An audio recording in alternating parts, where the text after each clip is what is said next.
Manorama group, जो सोचता है वो करता है।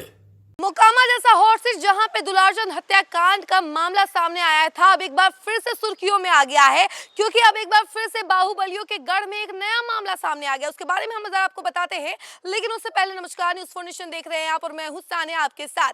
बिहार में विधानसभा चुनाव है और पहले चरण का चुनाव हो चुका है, जिसमें मोकामा सीट भी शामिल था और कल दूसरे चरण का चुनाव होना है। चुनावी प्रचार भी कल शाम तक खत्म हो चुका है, लेकिन इससे पहले ही मोकामा में एक बड़ा मामला सामने आ गया है। मोकामा के निर्दलीय प्रत्याशी राहुल कुमार पर जानलेवा हमला हुआ है। देखिए, दुलारचंद हत्याकांड का मामला पहले ही रडार में था और उसको लेकर अभी जांच पड़ताल जारी है। मोकामा में हर चप्पे चप्पे पर पुलिस बनी हुई है, पुलिस की निगरानी की जा रही है और उसके साथ ही साथ दुलारचंद हत्याकांड के मामले में छानबीन की जा रही है। लेकिन इसी बीच अब एक नया मामला सामने आ गया है कि राहुल कुमार, जो कि निर्दलीय प्रत्याशी हैं, उन पर जानलेवा हमला हुआ है। आखिर किसने किया है ये जानलेवा हमला, हम आपको विस्तार से बताते हैं। बिहार विधानसभा चुनाव के बीच मोकामा सीट पर राजनीतिक तनाव गहराता जा रहा है। रविवार रात मोकामा विधानसभा क्षेत्र से निर्दलीय प्रत्याशी के तौर पर चुनाव लड़ने वाले राहुल कुमार पर जानलेवा हमला हुआ।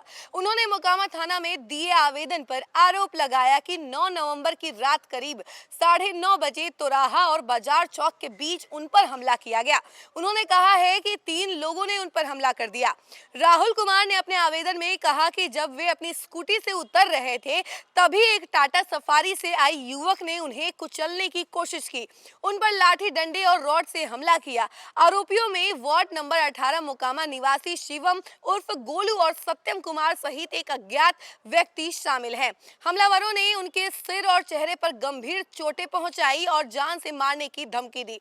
साथ ही स्कूटी क्षतिग्रस्त कर दिया गया है और राहुल ने बताया कि बाद में उन्होंने पुलिस के 112 पर कॉल किया, जिसके बाद उन्हें उपचार के लिए अस्पताल ले जाया गया। गौरतलब है कि मोकामा विधानसभा सीट इस बार फिर से सुर्खियों में है। यहां जदयू से बाहुबली अनंत सिंह मैदान में हैं, जबकि महागठबंधन की ओर से सूरजभान सिंह की पत्नी वीणा देवी चुनाव लड़ रही हैं। इसी सीट पर पिछले दिनों भी हिंसक घटनाएं हो चुकी हैं। जनसुराज प्रत्याशी पीयूष प्रियदर्शी के समर्थक और कई मामलों में आरोपी रहे दुलारचंद यादव की चुनाव प्रचार के दौरान हत्या हुई थी।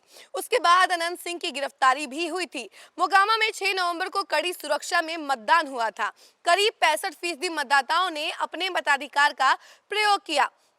चुनाव प्रचार में हुई हिंसा के बाद अब चुनाव के बाद भी मोकामा में प्रत्याशी पर हमला होने से फिर से मोकामा में तनावपूर्ण स्थिति बताई जा रही है। मोकामा से चुनावी किस्मत आजमाने वाले राहुल कुमार ने निर्दलीय प्रत्याशी के रूप में चुनाव लड़ा था। सेब छाप पर चुनाव लड़ने वाले राहुल ने बाहुबलियों के गढ़ मोकामा में खुद की छवि साफ सुथरी उम्मीदवार की बनाकर पेश की थी। हालांकि अब चुनाव के बाद वे चुनावी हिंसा के शिकार बताए जा रहे हैं। वहीं पुलिस ने मामले की जांच शुरू कर दी है।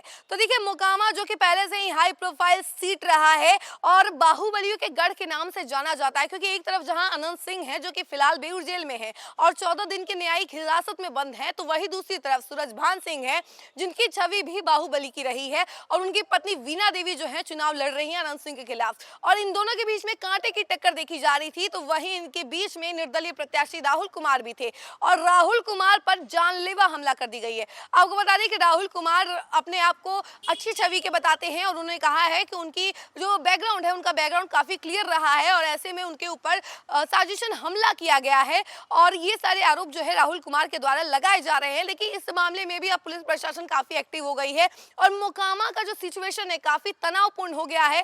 पहले ही दुलारचंद हत्याकांड के मामले में मोकामा सीट जो है सबसे केंद्र बना रहा है और दुलारचंद हत्याकांड का मामला भी आपको पता ही होगा कि किस तरीके से दुलारचंद यादव की हत्या कर दी गई थी। अभी भी पुलिस जो है जांच पड़ताल कर ही रही है इस मामले को लेकर और अनंत सिंह भी अभी न्यायिक हिरासत में बंद है। लेकिन इस मामले में आखिर अभी तक फैसला नहीं हुआ था। तो वहीं दूसरी तरफ राहुल कुमार पर भी हमला कर दिया गया है, जिसको लेकर प्रशासन और ज्यादा अलर्ट हो गई है और मोकामा में भी अलर्ट बढ़ा दिया गया है। तो देखिए, आने वाले समय में आखिर क्या होता है इस मामले में और इस मामले को लेकर क्या डिसीजन लिया जाता है, ये तो वक्त ही बताएगा। लेकिन तब तक के लिए आपको बने रहना होगा और देखते रहना होगा न्यूज़ 4 नेशन। धन्यवाद।